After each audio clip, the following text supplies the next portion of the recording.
So this is the concept that is referred to as apophatic inquiry. Very, very critical to understand concept. And you have to apply this concept. What this essentially is it's a filtration process. This is the process of the middle process in the trivium. Okay? It's weeding through the inconsistencies and saying, well, is this inconsistent? Is this inconsistent? Is that not true? And you're setting those behaviors aside and you're saying, here's the behaviors that are wrong. Don't engage in those behaviors. It's negative. It's a negative process. It's a destructive process. You're taking away from the body of everything that can be done, and you're saying, I'm pulling all of these out through a weeding down process and saying, these are all inconsistent with truth. It's called apophasis, apophatic inquiry. And that is to be delineated from what's known as cataphatic inquiry. Cataphatic inquiry means you're reasoning in the affirmative, and you're not trying to weed down through a process of elimination to get to the truth.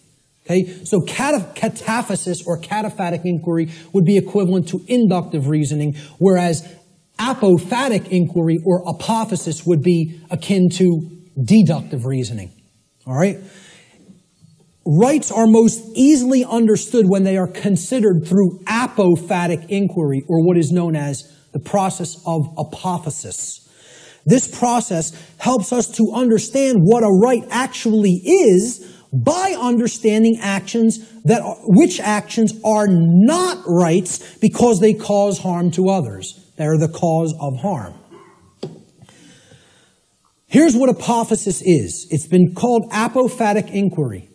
Okay? Really, look this up. Understand what apophasis is because it's part of the trivium process. All right? It comes from the Greek noun apophasis, written there in Greek script, which comes from the Greek verb apophanai. Okay, so apo in Greek means away from or the negation of, and phanai in Greek means to say or to speak. So when we put them together, it means to say no or not to say, or to say what something is not, in other words. That's what apophasis is. You're saying this is not this. It's the opposite of that. Okay? So it is a method of logical reasoning or deductive reasoning that is employed when you are given a limited set of possibilities in order to arrive at knowledge by way of the exclusion of known negatives. You're setting the logical inconsistencies to the side and saying, this is not what this thing is. That's called apophasis. Okay? You are describing what something is by explaining what it is not. This is called affirmation through negation, is another term that this truth discovery process is known as. Okay?